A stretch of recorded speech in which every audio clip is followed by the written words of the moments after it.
Great. So Radhe Radhe, good morning, good evening, everyone. We will a very warm welcome. Friday evening, weekend eve, and Saturday morning. So let's get started by invoking the blessings of God and Guru, like we always do. Let me share my screen and we shall get started.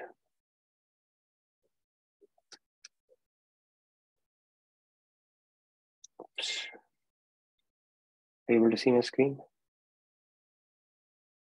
Great. All right. So let's get started.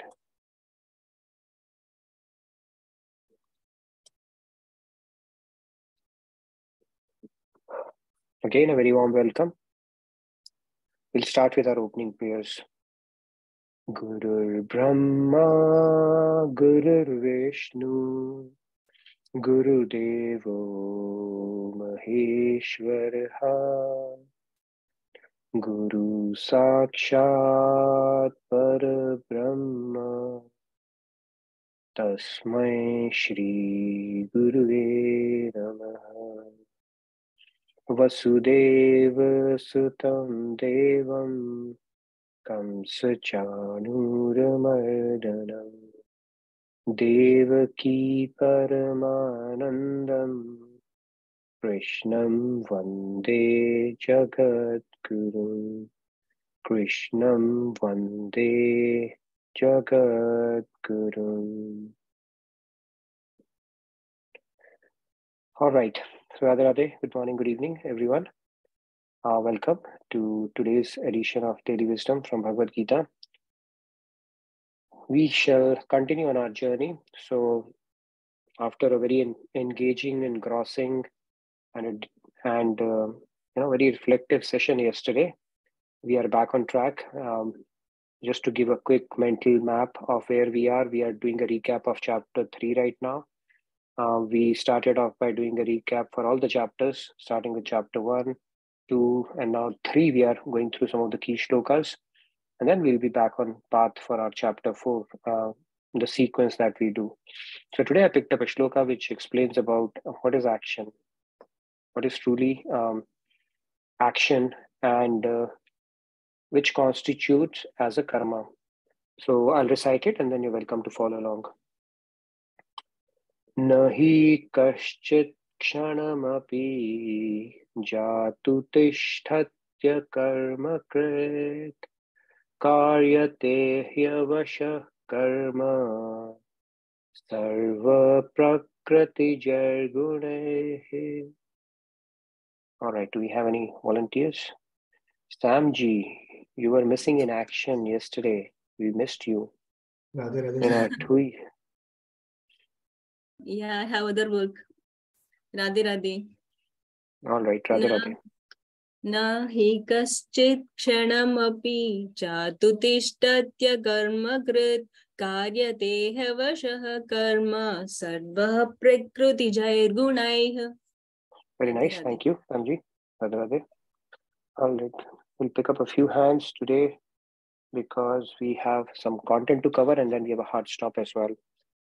Plus, we'll spend a little bit of time with folks who wanted to say, I know Hasmita was one, and we will do a lottery to see who gets their turn today to do the devotional chanting. So we'll spend a little bit of time for that towards the end of our session. Good to see some new faces. Nehal ji and Ananda Bhaiya is back after a long time. So good to see you, Ananda Bhaiya. All right, let's move on. Radhe Radhe Sumeshi. Radhe Radhe Sumeshi. Nahi kaschit kshanamapi jatu tishtatya karma krit karyate hevasha karma sarva prakriti jairgunaihi. Radhe Radhe. Very nice. Thank you, Sumeshi. Radhe Radhe.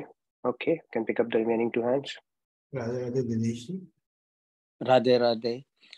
Nahi kaschit kshanamapi jatu tishyasya karma krut karyate hayavas karma sarva prakriti jairgunaihi. Radhe Radhe. Wonderful, very nice, Dineshi. Thank you. All right, we'll pick up the last hand. Ananda is here. Radhe Radhe Aparnaji. Aparnaji. Radhe Radhe. Just me. Oh, sorry, I'm not able to see this. Is it? Yeah. Now I can see it. Nahi kaschit kshanam api jatu tishtatya karma kritam karyate havasha karma sarva prakriti cher gunaihi. Very nice. Thank you, Aparnaji. So let's get started. In this shloka, Lord Krishna is saying, let's put the karma in perspective. He's saying there's no one who can remain without action. Give me a sec.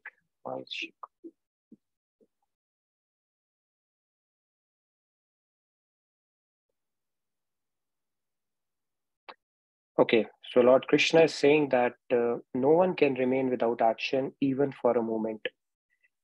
And then indeed, all beings are compelled to act by their qualities born of material nature, which is the three gunas. That is what Lord Krishna is talking about. So let's go a little deeper into this concept of action. What truly constitutes an action? I think in one of our previous sessions, we had spoken about every thought constitutes an action as long as we choose to ride it, or as long as we make a conscious choice to energize that particular thought. Now, energizing that thought, when does it turn into an action? Is it after 5 seconds, 10 seconds, 13 seconds? I don't know. But the point here is, when you consciously choose to pursue a particular action, it constitutes a karma. And that basically puts a karmic backlog on us. Positive, negative, or neutral. Could be any. Or it could be nirguna as well. If that particular thought is related to God or one of the 6 things that God has given us, right? Nam, Roop, Gun, Leela, Dham, and Parikar. So let's move on and understand this. So today, like I said, we are going to talk about something interesting. You look at this monkey, and who's this intoxicated? Just imagine a monkey is intoxicated. First of all, it's a monkey. On top of it, it has gotten intoxicated. I don't know what brand of wine it is going with. And then in that intoxicated monkey, if it gets stung by a scorpion, right? That's a perfect combination.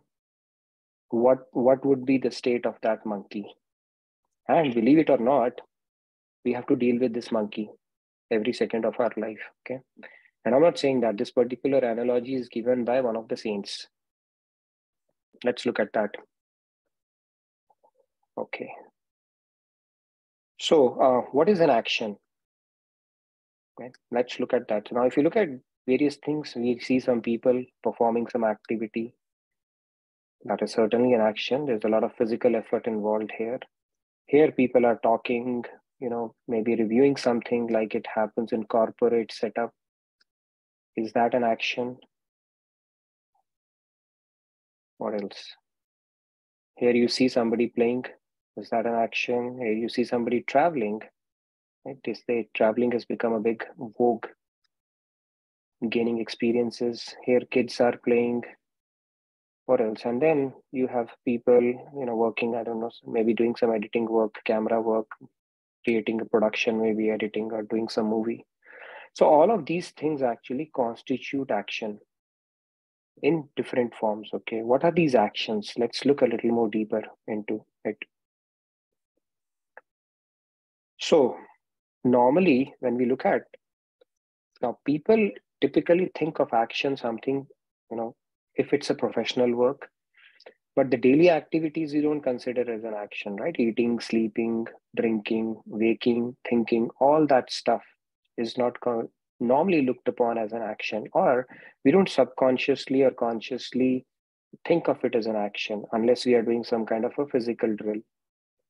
And when people give up their profession, which is typically what they call retirement, then are they beyond action at that point? Apparently, no. They may think they are not performing any action at that point, but Bhagavad Gita says, no, that's not the case. It goes on to say that these activities that you're looking at, each one of these is an action. And the broader definition of action, as Lord Krishna is giving, is the activities which are performed with the body, the physical drill, of course, that is an action, that we all know that. Right? The second is the activities that are performed by the mind.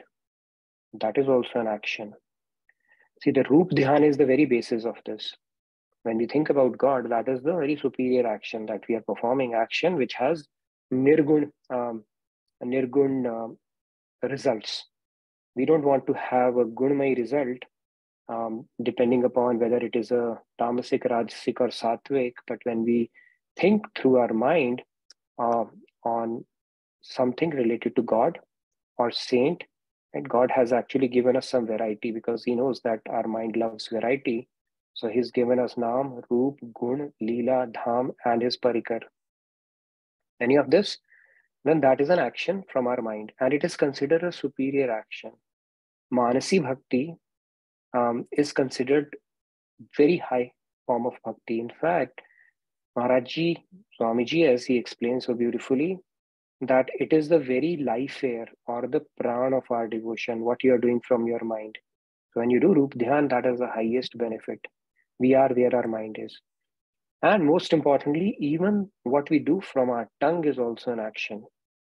The next time when we exercise our tongue, got to be careful, right? We can actually commit violence through our tongue also. So if you don't beat anybody up, but your tongue, you say, I want to beat the heck out of you, you've already performed some kind of a violence through your tongue.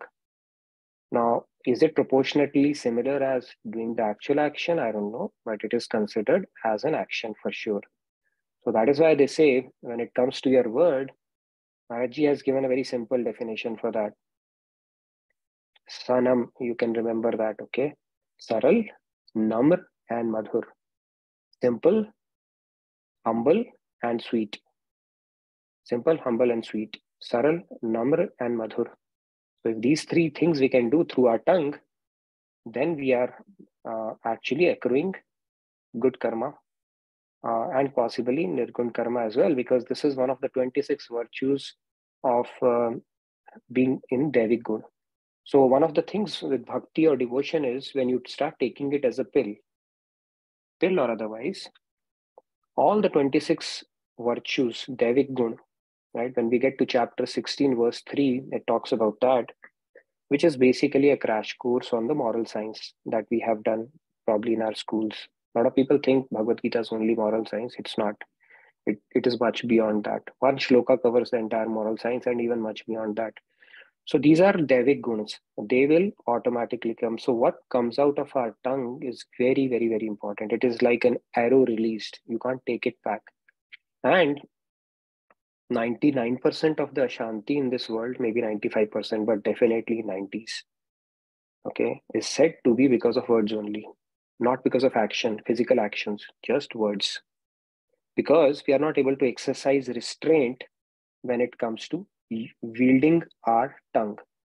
You know what? It gives a very nice kind of a thrill, dopamine kick when you say something back. I gave it back to that person, and it gives us a lot of thrill. So Bhagavad Gita and Lord Krishna is telling us what comes out of your tongue is also an action. Don't think only if you have performed it, that only constitutes an action. Every thought, every word, and of course, the deed that you do, everything becomes an action. And because of it, he's saying that complete inactivity is actually theoretically not possible. If you simply sit down, not even for a moment you can be without an action. Even if you're simply sitting down, it is an activity. If you lie down, that is also an activity. If you fall asleep, mind is still engaged in dreaming. That is also an activity. Deep sleep, the heart and other bodily functions are working. So nature is doing its work. So everything is an activity. Okay, that is the important concept to understand. It's just like if we feel bad about somebody, we are bitter and we gossip about them behind their back while actually not doing anything to them, then you cannot absolve yourself from the karmic reaction of that particular activity because you have still performed that activity by venting out your bitterness, resentment about somebody because you have exercised both your mind and tongue, right? Even though you might not have done actual harm to that person, but in with regards to Kshirodakshai Vishnu, he has noted down. It has already become your karma at that point. And Mr. Chitragupt, he trusts Kshirodaksha Vishnu. Okay, he said, okay, whatever you have written, I'm going to create a ledger, credit ledger, balance sheet of that person and review it um, on face value without questioning that question. But you can't refute that. It's like non-repudiation, they say, right, in security, right? Once it's logged, it's logged. Nobody can say you just cooked it up because you thought about it. You might have forgotten. God doesn't forget that. Yes, Samji, too early. You got a question? Nitinji, like, when speaking, yeah, I mean, the power of the words are very powerful, but should we restrain? On what basis should we restrain? I mean, even though we may speak out the truth and that truth could be harsh, that's why harsh words came. But on what basis should we restrain? Out of the fear that the relation will when you something see, it's a very good question. I had asked this question to Swamiji, and he said, he gave a very simple and a beautiful answer. He said, when you do it with love for somebody, okay, then automatically your choice of word would also improve. So let me give you an example. So when you are venting it out, do you have a good, what do you call that? Your intent is to improve that person or help that person, or your intent is to vent it out just so that you can get a release. That intent will make a lot of difference, right? With kids also, sometimes we tell them things, but our intent is born or driven out of love. But when it comes to individuals, you think it's born out of love. We are actually, you know, venting out things because we truly love them. We are having a compassionate feeling towards them to improve them and really think that is going to improve them, then sure. But typically, when we vent it out, even though it might be truth, it is born out of resentment or bitterness. And that is what is called hinsa or violence. Okay. So your intent would dictate what the choice of words you are making at that point. And I think that carries weight around it. In a lot of professions, you have to speak truth, right? Lawyers, doctors, and teachers, and a lot of professions you have to do that. But are you operating it out of love or compassion, or is it more out of proving a point, taking an ego ride, or taking a dopamine kick? That intent is important, and intuitively you would know how you're operating at that moment. Hope that answers. Yes. Okay, now moving on. Here is a supply chain. You see that? Okay, you see that, but you don't see it in action. At what a pace which it is operating and churning out one product after another, after another, after another. That is how our mind operates as well. Okay, it is churning out. This is a factory. It is just churning out thought after thought after thought. And it will keep surprising you as well. When you have witness consciousness and you start utilizing this witness consciousness as a tool, your mind will surprise you by thinking something totally random. Why did this thought come? Why did that thought come? Yeah, that will come. It's because of the quality of our mind. And this mind is not of one lifetime. It'll happen. But then you can exercise that choice by dissociating yourself with your mind. Take a back seat. Yeah, all right, my mind, you have started playing pranks because I'm working on you. I'm not going to choose to write this thought for a long, extended period of time. That choice is always there as long as we are willing to exercise it. Now, Brahmaji is very smart, right? When he created humans, it is said that even the material world is a reflection of the spiritual world. We have Vrindavan here, we have Ganges, Ganga here, Yamuna here, right? They are all reflection of the spiritual, actual Ganga, Yamuna, or the Golok Vrindavan that we have. Similarly, we are also created in an image of God. God is a personal form, we all know that. We are also created in an image of God. Right? We don't have divine senses, mind, and perfect knowledge and all that stuff, but he created a surprise product. When he did the creation, he created, all right, and let me create humans and tell God, what kind of a wonderful creation I have done. So he created, then and then he said what they are going to do. So they gave them two stomachs. One is a stomach we all know. We feed, it gets full. We feel satiated until we feel hungry again. Then the other stomach was given as well, which is this: no matter what you feed, it will keep asking for more, more, more. It never stops, no matter what you keep on feeding. Now, if you feed yourself junk, we know we will become overweight. We may have BP problems, diabetes, and those kind of things. But this, with the food that is going in here, it's a silent killer. We don't know how it will manifest in our bodies in long run. When Lord Ram had asked sage Vashisht, what is Vyadhi, what is disease? He said it is something which the genesis or inception or the seed for that happens here. It is all born from your mind. And modern science is also waking up to it right now. Right? That if you can keep this thing sorted out, everything will fall in place. But if you have messed it up, no matter what you have, everything is waste. Elvis Presley, so many examples. Jim Morrison, these people had fame, money, power, adulation, knocking on their feet, but they were not happy because they couldn't take care of this aspect of them. Because this mind, what it generates on an ongoing basis, I think 40,000 or 60,000 thoughts it generates every day. All random thoughts it can generate, unless we have improved the quality of our mind. And believe it or not, how many karmic reactions we can incur if our mind has an ability to generate this many thoughts.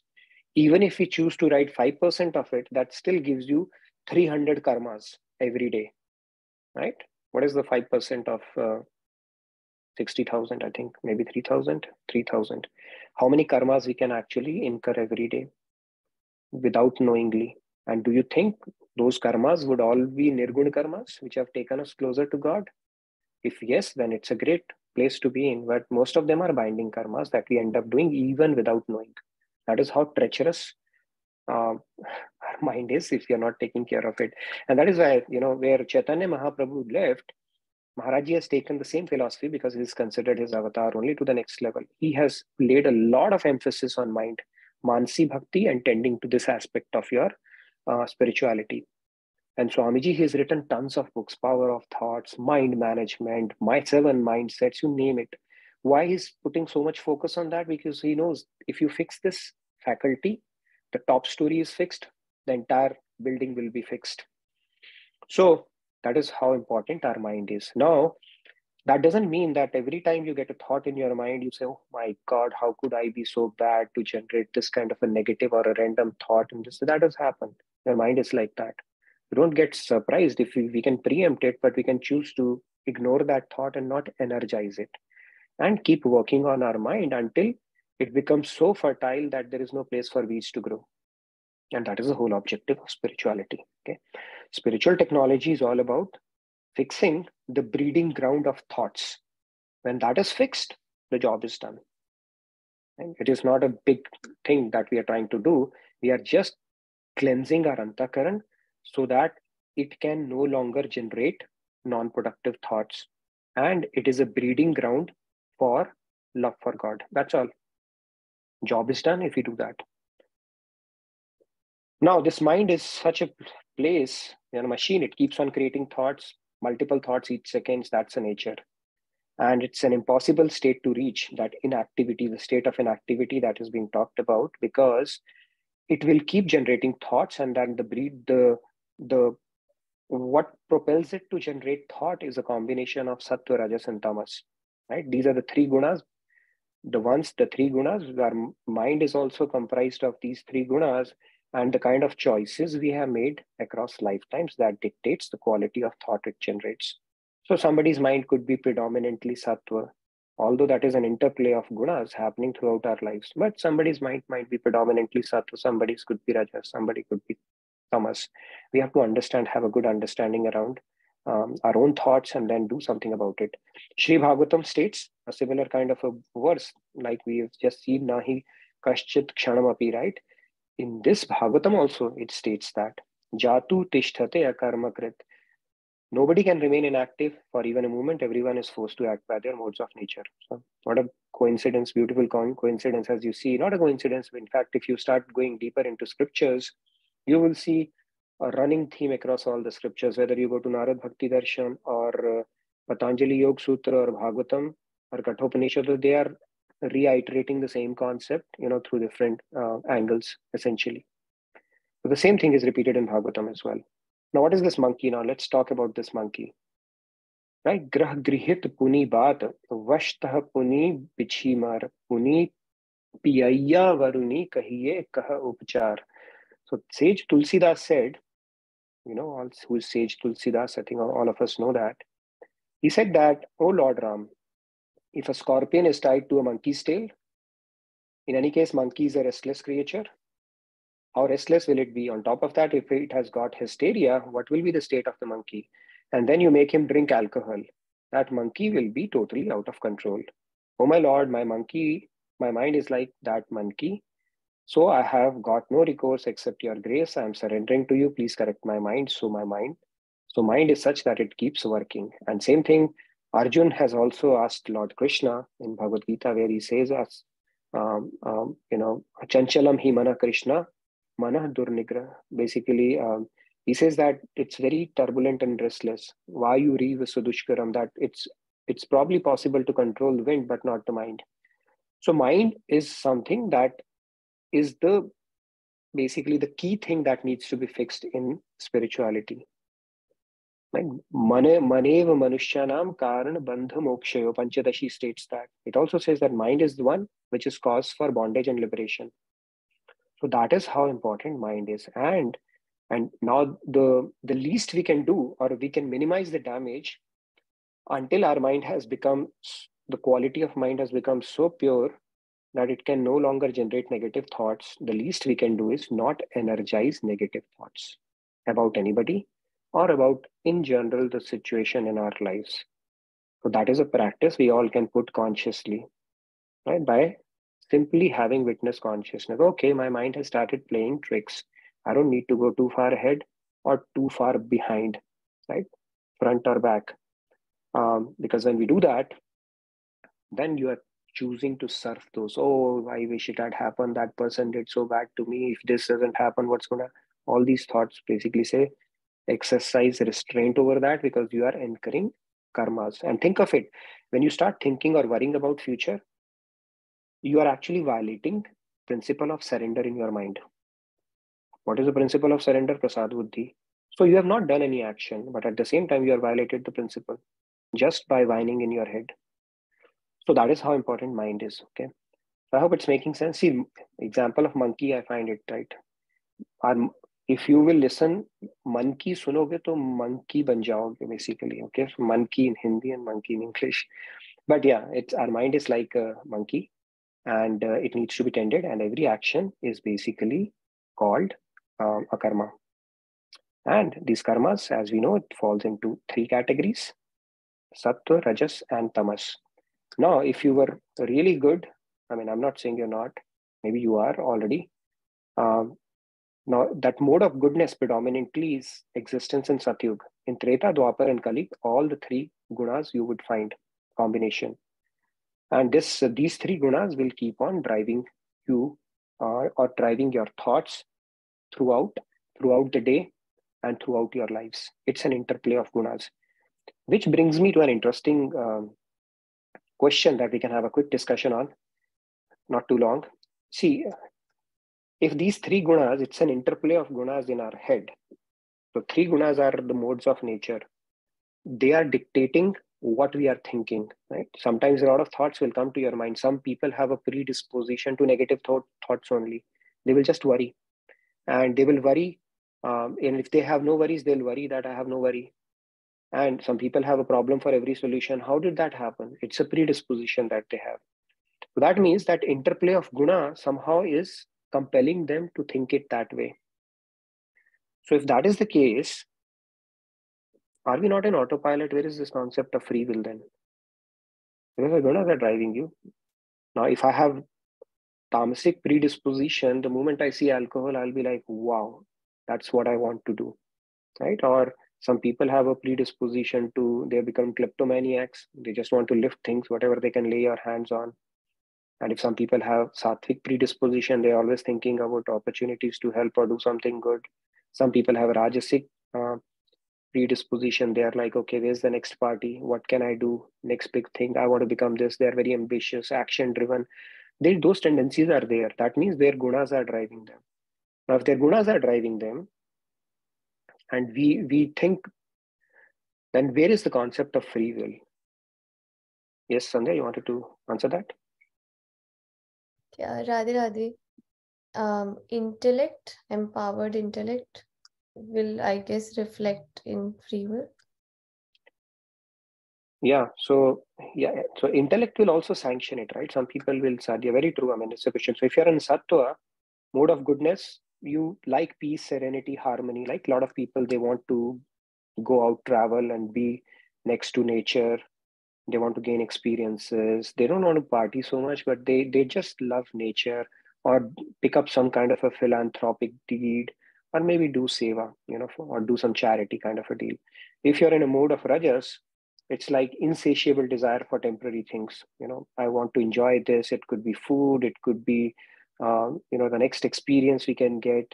Striving for more and more, and there is a sense of perpetual dissatisfaction they always have, because they're very, very action oriented, right? They want to become the CEOs, execs, the next big company, the next Elon Musk. All those feelings will be there, and it just keeps moving on for the rest of their lives. And if you're in the mode of ignorance, it's indicated when there is laziness, they don't want to get up, depression, intoxication, insanity, negative thoughts, all that stuff. So it's all happening.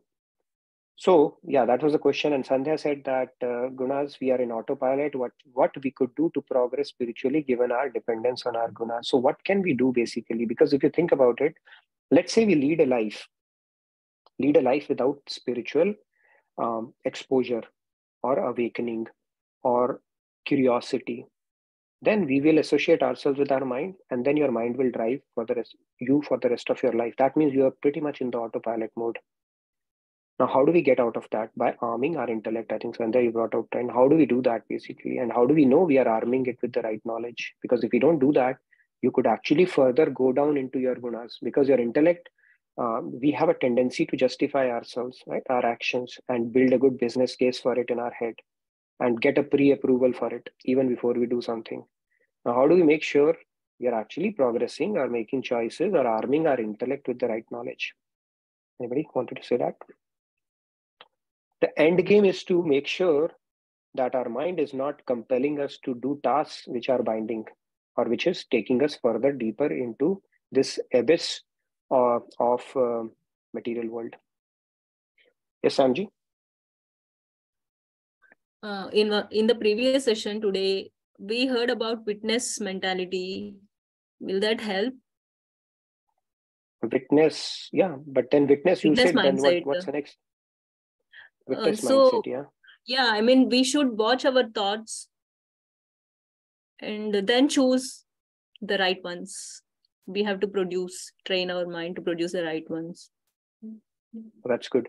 So it's just like chucking out weeds in our garden. We don't let weeds grow, because if we do, then weeds will bring its more of its own kind, its cousin brothers and cousin sisters and near family members also.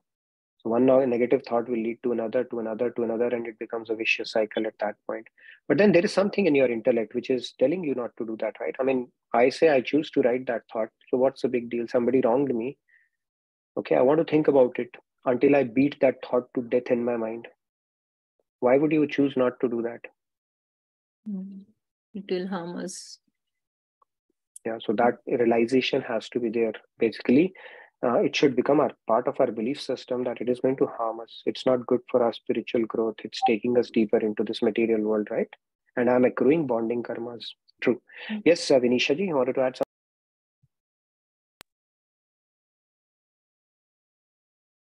Radhe, Yeah, Radhe. Vinisha. Radhe, Yeah. Radhe. I was gonna say, if we can do sadhana on like a daily basis, then maybe we can cultivate more spiritual sentiments. True. Sadhana, yeah, very true. These three S we talk about: sadhana, seva, and satsang. These three S's can take, will bring in a lot of clarity, knowledge, and keep us on the path. So yes, sadhana is a very important tool. Seva is another one, because we can't do sadhana for 24 hours. And satsang is very important, because that will make sure that whatever spiritual gains we have made, we are not eroding it by coming in contact with people who can erode, whatever you have earned. Very true. Very nice, Vinisha. Where are you joining us from? I'm joining from Illinois. Illinois. Very nice. Good to have you on the session. Would love to hear more from you. Thank you. Great It's point. a very interesting session, so I have to join it. No? Please do. I'd love to hear more from you. So And we do one verse a day, so I'm sure it's going to be a fulfilling journey for you as well, especially if you're a Bhagavad Gita enthusiast. Thank you. Ananda Bhaiya has raised hand after a long time. Ananda Bhaiya, good to hear from you and glad to have you back. Radhe Radhe Anand bhai. Radhe Radhe Nitin Bhai and Sandhya ji Thank and you. everyone. Yes. So my response to the two questions, great questions by the way. So we can leverage our sattva guna to make it last long. That means suppose for example we have 100 rupees. Out of that 100 rupees, let us say 30 or 35 is or 40 is 3 gunas, sattva, rajas, tamas. But the moment we are in sattva guna, we can leverage that, we can contemplate on that sattva guna, which will reduce the other person, but the total remains same. There is no fourth guna is there, right? Only 3 gunas are there. But we can do that by the way we can associate with the right people at the right environment. These are the two things which is really drives us most of the time. Okay, so if we and in this world of chaos or in this world of overloaded information, to get the right people with having right information is very important and rare. Okay, so once you find it, please keep a test match, not 2020 with that person. If you do 2020, then you will fall. If you do test matches, at will you have 50 hours, right?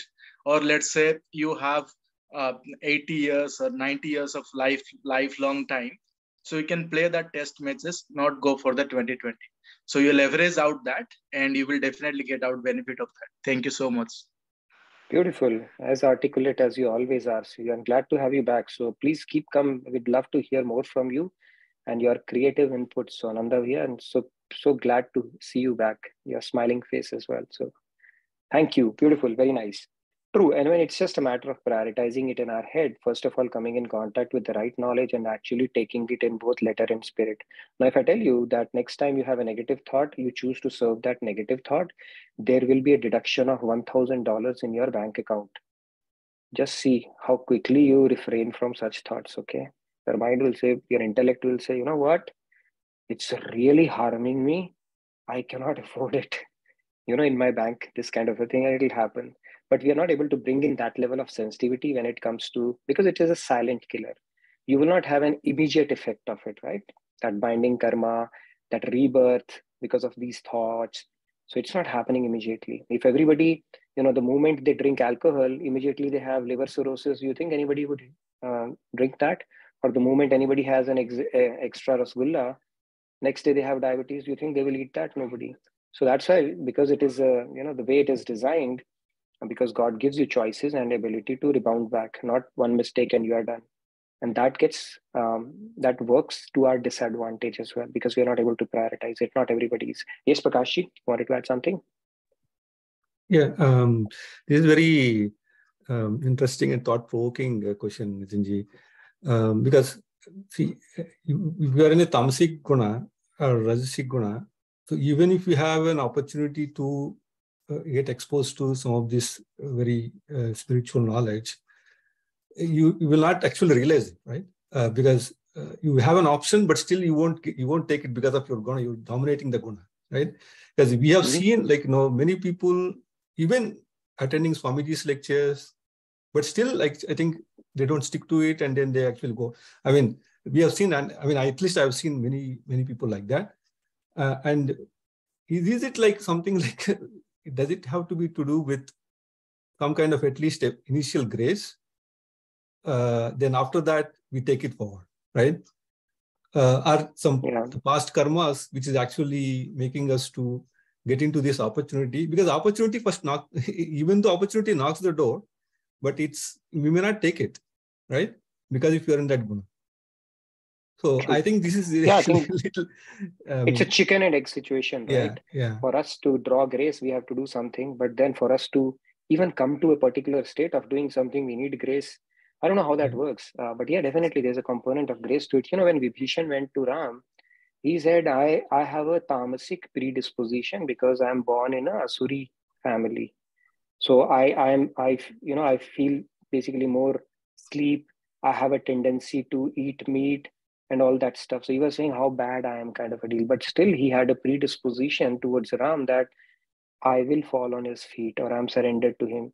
Rather than falling on Ravan's feet, it's better to fall at Ram's feet. And Ram made him his friend, and the rest is history, as we all know. So yeah, there is definitely a component of grace, but that free will aspect cannot be ruled out. Where Athato Brahma Jigyasa, right? That they say when you are born as a human, the first sutra of Brahma Sutra says that inquire about this question, who you are. So that somehow has to click in somehow, and then when we do that, I think rest God will start taking more steps than you do, right? They say you take one and I'll take the remaining 100. Yeah, but yeah. some spark, some kind of a thing has to be there, right? Then the magic starts unfolding. But you're right. I mean, we need grace, actually, God's grace. Same quotation, same message from Swamiji, or for that matter, different people have different interpretations of it based on what they want to pick up from that, right? And it happens. That's very true. But the point is, to come out of that autopilot, in order for us to truly exercise our free will, we have to rise above those, right? And then start challenging our mindset, belief system through our, witness consciousness, through proper knowledge, and then practicing and exerting ourselves. And that's when our journey gets truly underway.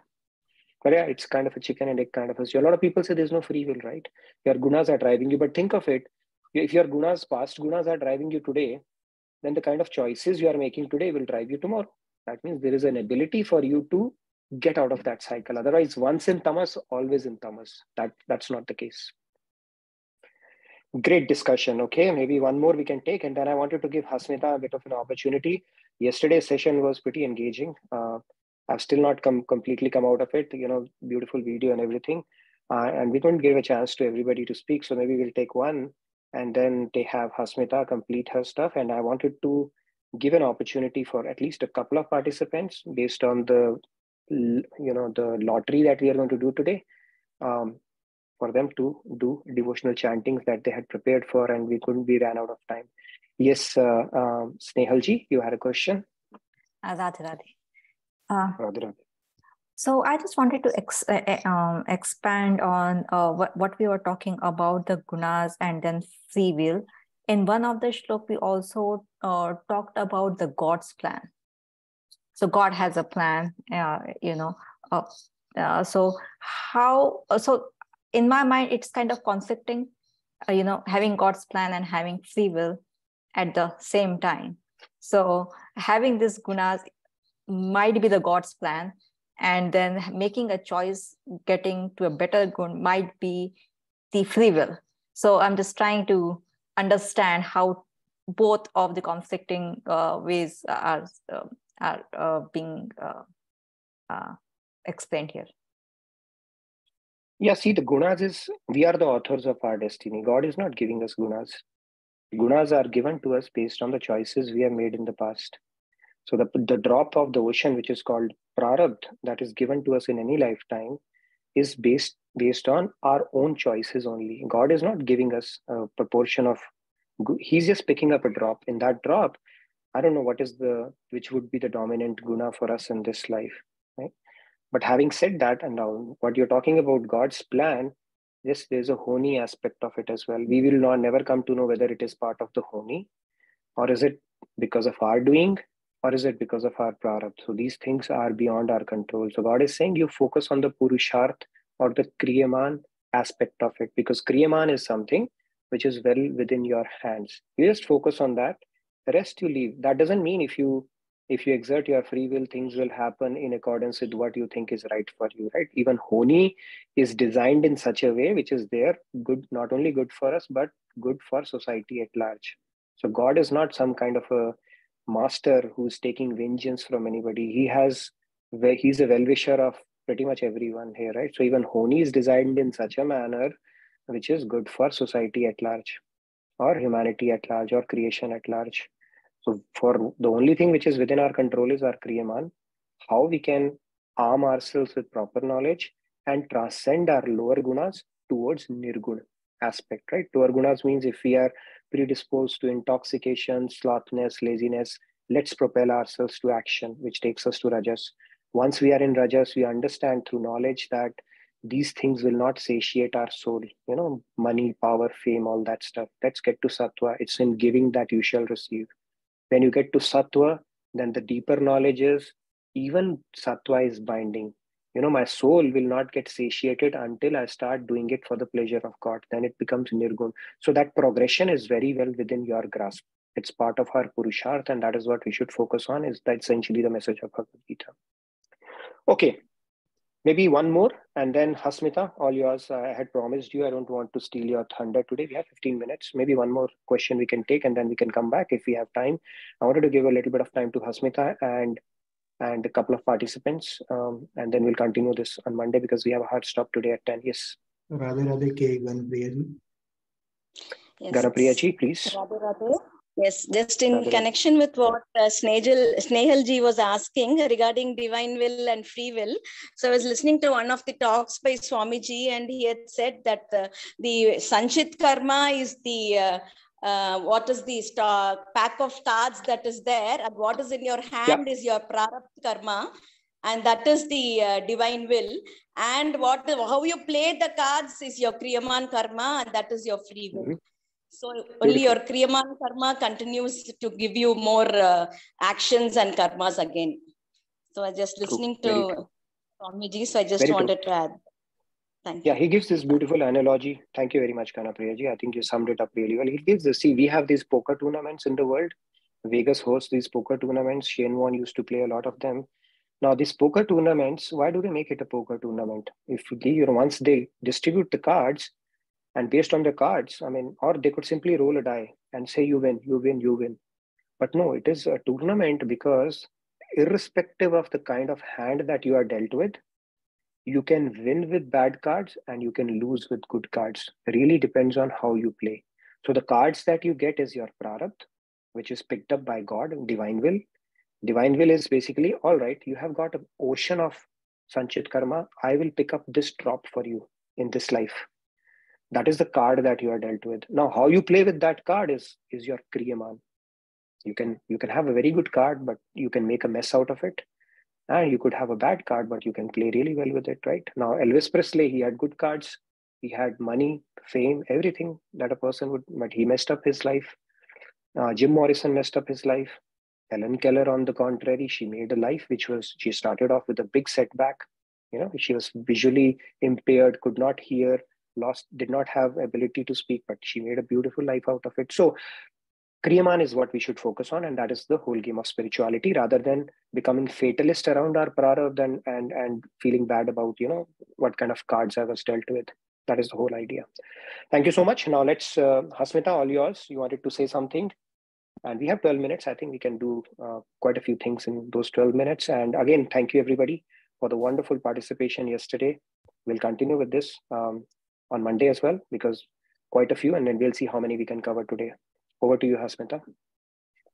Radhe Radhe. Yesterday I wanted to say how your session, Nitinji, is very, very helpful for kids, and how it's easy for youth to understand.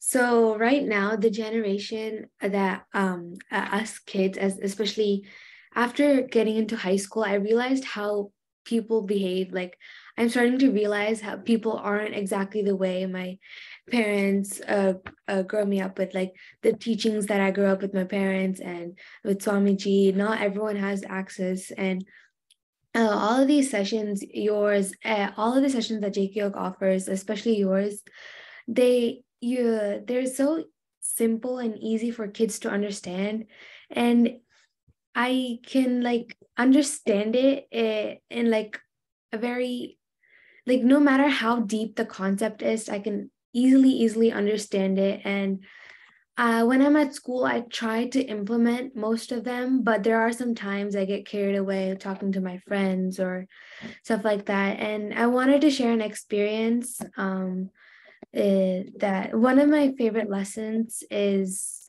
don't stick to the outcome, and just focus on your best efforts.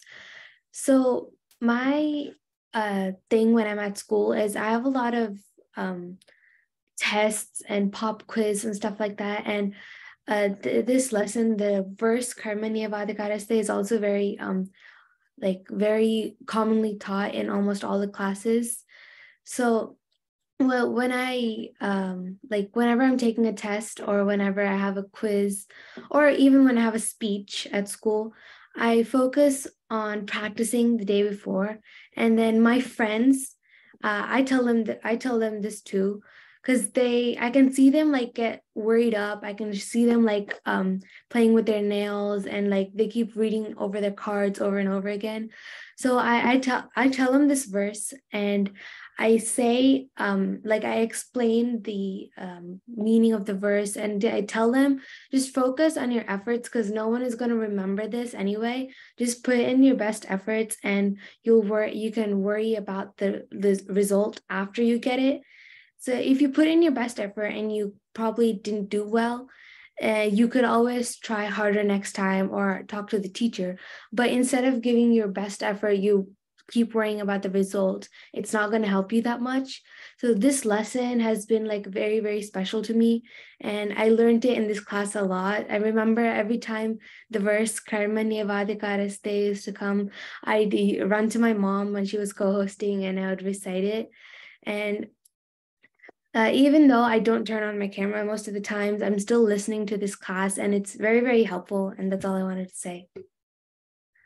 Thank you, Hasmita. I think you've gotten a very wise head over these young shoulders. And Prakash Amrutawaniji, you've got a wonderful kid, I must say. They say, right, the fruit doesn't fall too far away from the tree.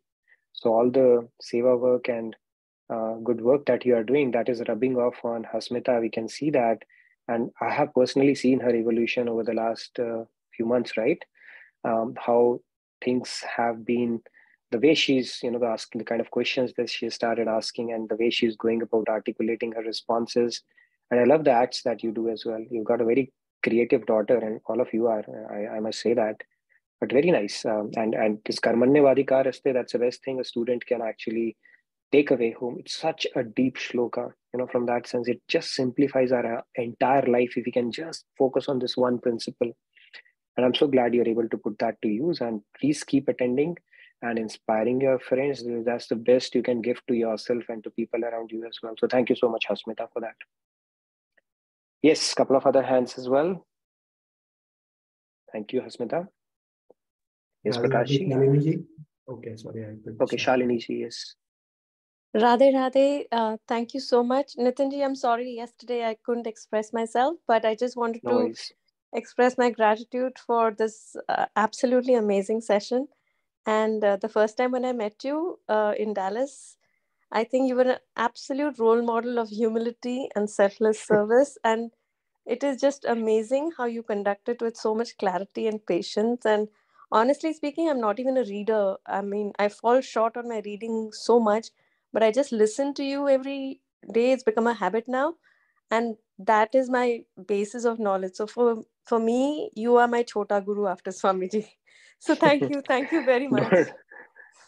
Don't send me to thank you. I appreciate your sentiments around that, and it becomes very natural, especially when somebody becomes a face for you on a regular basis. But yeah, it all goes back to Swamiji and Maharajji, for enabling us.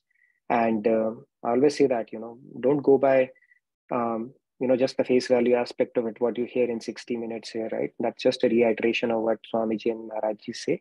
But it's very nice you are able to continue with this and picking up on this, and you are into seva as well. So everything is going well, and it will only get better from here on. So thank you so much for that, Shalini ji. Okay, we can take maybe a couple of more hands. So the recitation will have to wait till Monday. I have actually created a spin the wheel. Okay, so we'll make it a little interesting. But please keep holding on to your chantings that you have prepared for. All the ones who haven't gotten a chance, we'll do it on Monday. Let's hear a couple of hands I see, and after that we can wrap it up. We still have about 6 more minutes here. Radhe Radhe, Nitinji. Even I could not talk yesterday. After 10 o'clock, I had to go for a meeting. No worries. But it's good that I got an opportunity today. So I think what I wanted to say is that I think as Asmita said, right? So when Amrita was actually co-hosting your sessions, she is directly getting opportunity and getting benefited out of session, but indirectly we are basically getting benefited because we were actually listening. And trust me, actually, before even actually meeting Swamiji or before listening to Swamiji's lectures, you are the first person who created an impact to us. Okay. That's what I would say. Our entire family is actually inspired from your sessions. That is the starting point. And after that, like, we listen to the Swamiji, and then it's still a history. Okay. So, and I wanted to say one thing that to me, you are like, born to teach this daily wisdom. So you keep it very natural. I know you do a lot of homework and then discipline it requires, and it's in the grand scheme of things, it's all Swamiji and everybody. We understand that. But I think you keep it very, it's like, smoothly flowing down. And whatever the question we ask, or whatever the topic, whatever the words you choose, you can talk about hours and hours without any stopping. So I think the amount of deep knowledge that you have, it's really admirable. And I'm always stumped by that thing. I guess I never saw that kind of free flowing of knowledge, designing knowledge. On top of it, you are actually the kind of jargon that you use and examples, the articulation in presentations is mind blowing. Actually, I cannot really imagine anybody else do that way, because it's so very practical and which connects to day-to-day life. Whatever the things that we do day-to-day at work or at home, you connect everything, every aspect of Bhagavad Gita, you connect to that. And so that every one of us can easily get it. It can never go out of our mind, whatever we listen from this session.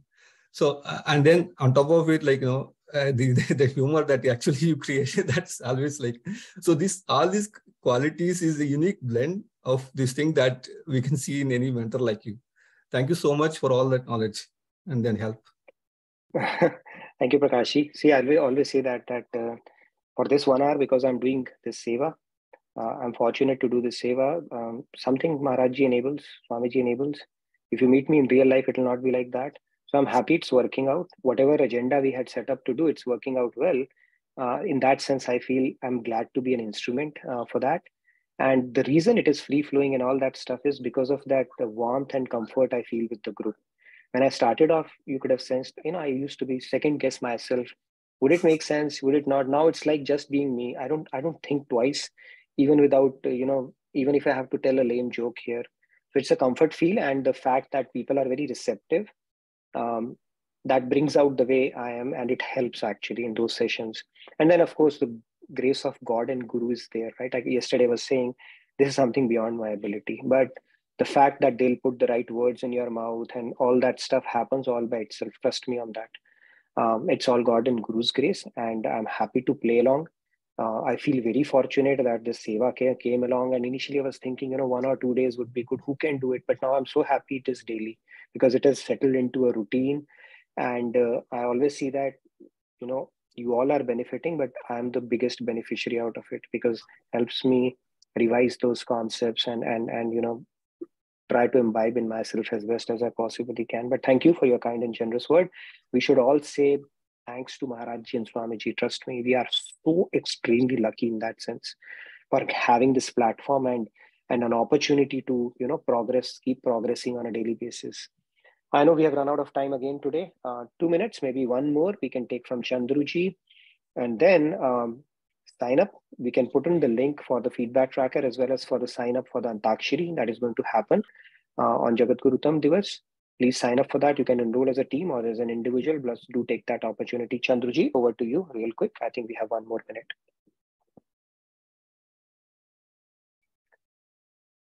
You'll have to unmute yourself. Yes. Okay. Yes, Chandruji. Radhe. I wanted to say 3 things. First of all, I want to congratulate you on your 2-year celebrations. It was just beautiful last night, yesterday. And the second thing was everyone complimenting you on your patience and your accepting of the reading of slokas, giving everyone a chance to read it and practicing it with you. And the third thing is you're a source of inspiration and motivation to all of us. You know why? Because Shreya ji on Morning Gems says, do something about it. Don't just sit there and listen to the lecture. Implement whatever Swamiji is teaching us. So you are teaching us and giving us more encouragement to go forward on our path of spirituality. Like I started in Christmas, the fundraising thing for being the angel for Swamiji, and I managed to give 5 books to my family members and did not take a penny from them, but I gave them envelopes and I wrote Dakshina on top of it, and hopefully they will return it with some Dakshina. But in the meantime, I took the opportunity of doing my seva with that. Thank you for your help, Radhe Radhe. Thank you, Chandruji. Thank you very much. Great. And like I said, we all have an opportunity to evolve as a group, and I'm happy to play my little part as I can, and we can express our gratitude to Swamiji and Maharajji for that. And I strongly encourage each one of you to make it a priority to meet him in person or attend one of his retreats, and that will catapult your spiritual journey no measures. I know we are on time now, a little bit over now. So thank you, everybody. Look forward to seeing you next week. Stay blessed. You can stay back for the next session. Over to you, Sunil Bhai and Ajay. Radhe Radhe from my side.